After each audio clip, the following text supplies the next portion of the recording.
हाय यशियर, Monday का analysis कर लेते हैं वीकली टाइम फ्रेम से। वीकली टाइम फ्रेम पे चल के हम देखेंगे तो एक चीज हमें क्या समझ आ रही है कि इस वाली कैंडल सेकेंड रेड कैंडल का वॉल्यूम हाई था। इसके बाद अगली second candle weekly time frame पे थी, उसका वॉल्यूम लो हुआ। एंड दिस वन, ये जो इस हफ्ते का बना उसका उससे भी लो हुआ। मतलब यहाँ पे सेलिंग धीरे धीरे घट रही है। आपको इवेंचुअली तो प्राइस नीचे जाता हुआ दिख रहा होगा, लेकिन कुछ नया नहीं हो रहा है। रोज मार्केट उन्हीं लेवल्स पे क्लोज हो रहा है। निफ्टी को आप देखोगे 19,280 से 310 के लेवल्स को होल्ड कर रही है। बैंक निफ्टी 43,800 यानी 43,800 को पूरा होल्ड कर रही है। इसके ऊपर ही कंसिस्टेंसी के साथ क्लोजिंग दे रही है। अगर वीकली टाइम फ्रेम पे आप यहाँ पे देखोगे तो एक गैप पेंडिंग है, ठीक है, जो कि सबको दिख रही है। लेकिन शायद ये लोग ये भूल रहे हैं कि गैप एक सपोर्ट का काम करती है। ठीक है, गैप एक सपोर्ट का काम करती है। अब अगर मैं यहाँ पे फिबोनाची लगाऊं, ठीक है, और फिबोनाची लगाने के बाद अगर मैं यहाँ से इस बॉटम से चेक करूँ वीकली टाइम फ्रेम पे, तो एग्जैक्ट ये इसके अच्छे खासे सपोर्ट के आके रुका हुआ है। ठीक है, 23% वाले इस सपोर्ट पे आके अच्छा खासा सपोर्ट इसने यहाँ पे लिया हुआ है। ठीक है, यहाँ पे मुझे ये चीज क्लियर है। ठीक है, अब इसी चीज को मैं जाके डेली टाइम फ्रेम पे एक बार देख लेता हूँ। ठीक है, अब अगर मैं इसको डेली टाइम फ्रेम पे दूसरे स्विंग हाई से उठाऊं, ये वाले स्विंग हाई से अगर मैं इसे कंसिडर करता हूँ, तो आप देखेंगे कि ये एग्जैक्ट इसके 61% वाले, सॉरी 50% वाले लेवल पे आके सपोर्ट ले रहा है मार्केट। डेली टाइम फ्रेम पे ये 50% वाला एरिया होता है। ठीक है, ये 50% वाले एरिया पे आके बिल्कुल एग्जैक्ट यहीं पे सपोर्ट ले रहा है। मतलब उसके थोड़ा बहुत नीचे ऊपर चलता है, बट इवेंचुअली काफी दिनों से ये इसी जगह पे आके सपोर्ट ले रहा है। ठीक है, यहीं पे सपोर्ट इसका बना हुआ है। तो यहाँ पे एक चीज क्लियर है कि ट्रेंड रिवर, मतलब ये इस पूरी रैली का, मतलब यहाँ से जो रैली हुई इसका सिर्फ 50% डाउन ट्रेंड में इसने एक हेल्दी करेक्शन दिया। अब ये एक kind of flag and pole pattern भी आप इससे कंसिडर कर सकते हैं। ठीक है, ये इस तरह से फिर अगेन एक ब्रेकआउट की तैयारी कर सकता है आने वाले दिनों में। मैं ये नहीं कह रहा कल ही ये 20,000 आ जाएगा। मैं ये कह रहा हूँ कि ये इसका जो भी करेक्शन हुआ है, अगर आप इस तरह से देखें तो ये 50% करेक्शन के स्टैंड पे खड़ा है। अब ये यहाँ से चाहे तो एक हेल्दी बाउंस ले सकता है। उस बाउंस में लगभग आपका निफ्टी निफ्टी जो है 19,600 650 के लेवल्स आपको दिखा सकता है। देखो इस तरह का एक ट्रेंड लाइन अगर आप ड्रॉ करेंगे व्यवस्थित रूप से, तो आपको सब समझ आ जाएगा कि मार्केट करना क्या चाह रही है। इवेंचुअली आपको सिर्फ पुट शायद दिखाया जा रहा है, मैं तो यही कहूंगा, क्योंकि देखो मार्केट मेकर्स को भी पता है कि रिटेलर की बुद्धि यही काम कर रही है कि मार्केट यहाँ आने वाला है।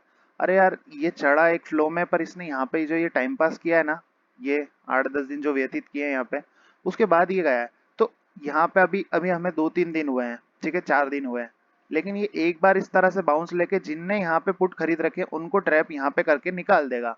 फिर ये डबल टॉप बने या लोअर हाई का स्ट्रक्चर, मतलब लोअर लो का स्ट्रक्चर बन के गिरे, फिर ये जरूर गिर सकता है। लेकिन मेरे को जो लगता है, मतलब मुझे जो मेरी समझ कहती है एनालिसिस के हिसाब से, एक बाउंस पेंडिंग है। जिनके हाथ में पुट है वो शायद ट्रेल करके रख ले तो उनके लिए बेहतर रहेगा। हाँ, अगर 19,280 के नीचे मार्केट क्लोजिंग देना शुरू कर देता है एक आधी भी रेड कैंडल के साथ, तो मैं खुद कहूंगा कि ये मार्केट बेयरिश हो जाएगा पूरा, और ये 18,800 और 600 के लेवल्स आपको दिखा देगा। लेकिन बिफोर दैट मैं यहाँ पे बिल्कुल भी बेयरिश नहीं सोचता हूँ। इवन मैंने तो कल एक बाउंस के लिए वेट किया था और पूरे दिन हम कॉल में बैठे रहे और काफी बड़ा बाउंस हमें मिला। हाँ, ये बात अलग है कि मार्केट उस पर जाके क्लोज नहीं कर पाया, सस्टेन नहीं हो पाया, इवेंचुअली वही सेल ऑफ में बदल गया वो एरिया।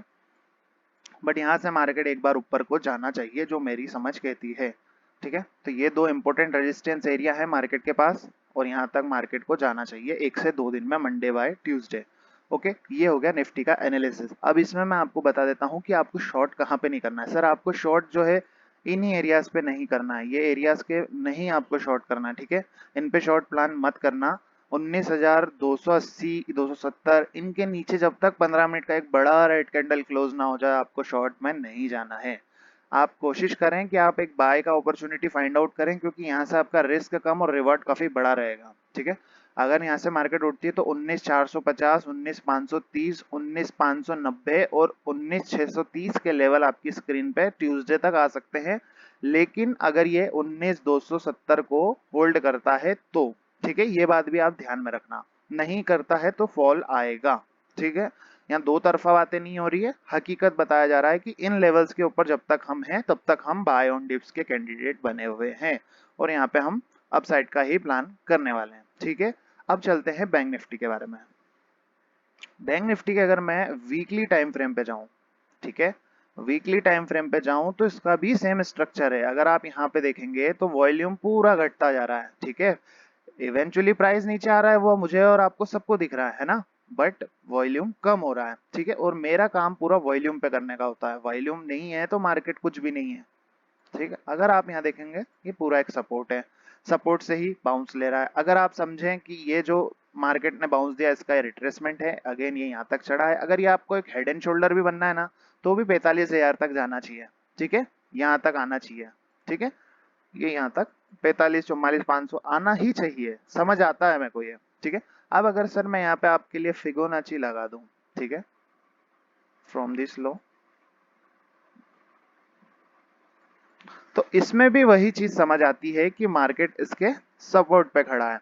अगर आप यहाँ से देखें, मतलब ये हल्का फुल्का 150 पॉइंट का नहीं कह रहा हूं मैं एग्जैक्ट डॉट टू डॉट, लेकिन आप कहीं ना कहीं देखें तो ये इन्हीं सपोर्ट्स के आसपास खड़ा हुआ है, ठीक है।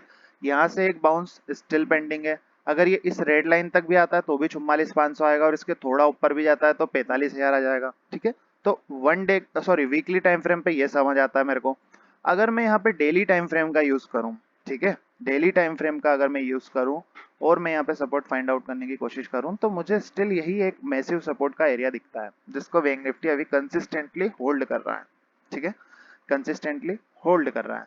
अगर यहाँ से एक बार देखो, आप खुद समझो कि जिस मार्केट ने यहाँ पे कितना 1, 2, 3, 4, 5, 6, 7, 8, 9, 10, 11, 12, 13, 14, 17, 18, 19, 20, 21, 22, 23, 24, 25, 26, 27, 28, 29, 30, 33 डेज यहाँ पे इसने कंसोलिडेशन किया है, तो क्या इसको एक रेड कैंडल इसे ब्रेक करके नीचे आ जाएगा? 33 डेज, ठीक है, 33 डेज, मोर देन 1 मंथ यहाँ पे स्पेंड किया है। आप क्या समझते हो ये यूं आएगा? मेरे हिसाब से तो नहीं, बाकी अब कोई रशिया यूक्रेन में वार हो जाए तो बात अलग है ना। तो एक पेंडिंग बाउंस जो कि इसके 50% तक भी आए तो भी 44,500 45,000 आता है, और फिर गिरना शुरू करे तो मेरे को बात लॉजिकल लगती है। जिनके हाथ में यहाँ महंगे प्रीमियम्स हैं पुट के, वो उनके समझ जाएं कि उनके साथ क्या होने वाला है, ठीक है।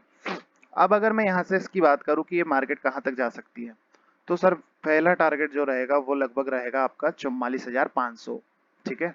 और अगर आप पूरा इसका यहाँ से मेजर करें तो इसका 50% एरिया जो बनता है वो लगभग बनता है 45,000 के आसपास। तो मैंने यही कहा कि 45,000 और 44,500 का लेवल ऑन स्क्रीन आपकी आ सकता है, क्योंकि यहाँ पे अगर आप देखेंगे तो डबल बॉटम डब्ल्यू पैटर्न भी फॉर्मेशन मार्केट कर रहा है, ठीक है।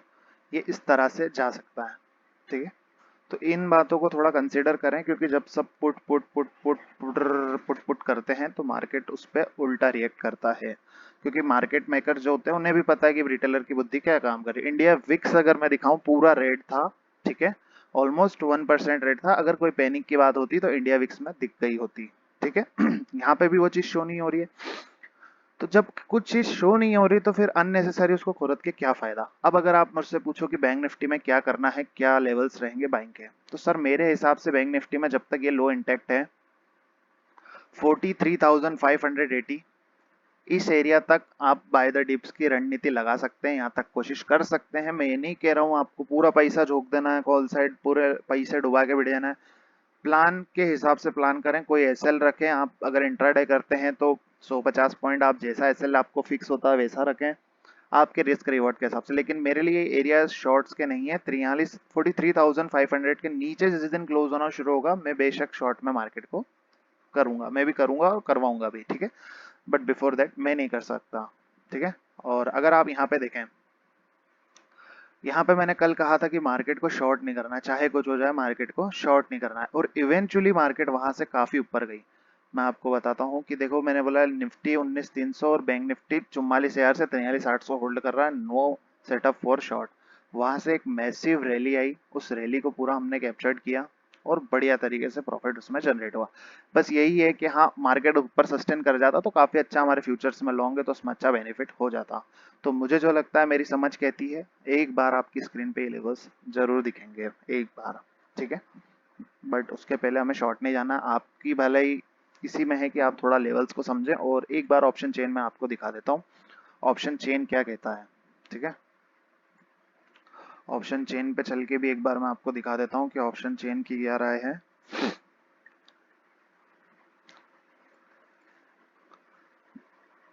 देखो सर, ऑप्शन चेन की अगर आप राय माने तो सिर्फ जो एक सपोर्ट बचा हुआ है वो 19,300 पे बना हुआ है, ठीक है। यहाँ पे काफी बड़ा सपोर्ट नहीं है अकॉर्डिंग टू ऑप्शन चेन, और सबसे बड़ा कॉल राइटर इस वक्त 19,400 पे है, ठीक है। अगर 19,400 के ऊपर क्लोजिंग आ जाती है तो मार्केट यहाँ से निकल जाएगा अपसाइड के लिए। 44,000 एक सबसे बड़ा रेजिस्टेंस बैंक निफ्टी के लिए भी है थ्रेट, और यहीं पे कोई फ्रेश पुट राइटिंग करके भी गया है हाफ क्वांटिटी, ठीक है, अगर आप देख पा रहे हैं तो कहीं ना कहीं ये पुट राइटर को कॉन्फिडेंस है कि आने वाला मंडे या ट्यूसडे में ये हाई कट सकता है, तो इसके ऊपर सस्टेन करी क्लोज हो गई तो फिर इवेंचुअली मार्केट 45,000 से पहले मेरे को नहीं लगता कि कहीं रुकेगी, ठीक है। तो चांसेस हैं कि मार्केट यहाँ से एक बार अपसाइड का मोमेंटम आपको दिखा दें, उसके पहले हमें शॉर्ट को नहीं लेना है। हाँ, बाउंस के बाद मार्केट का बिहेवियर देख के हम जरूर शॉर्ट जा सकते हैं, लेकिन जब सब शॉर्ट जा रहे हैं तब आपको शॉर्ट नहीं जाना है। यहाँ एक इनडिसीजन कैंडल बना हुआ है, ठीक है, प्योरली डोजी, तो इसके बिहाव पे भी एक ट्रेंड रिवर्सल का साइन है। इसमें पूरी स्ट्रेंथ बियर्स की थी, सॉरी बुल्स की थी इस कैंडल पे, ये वाली कैंडल पे, क्योंकि ये नीचे से पूरी रिवर्स है। तो लेट्स सी कि अब मार्केट कैसा परफॉर्म करता है। मेरा व्यू, मतलब मेरा जो व्यू है वो अपसाइड को यहाँ पे जाता है, ठीक है।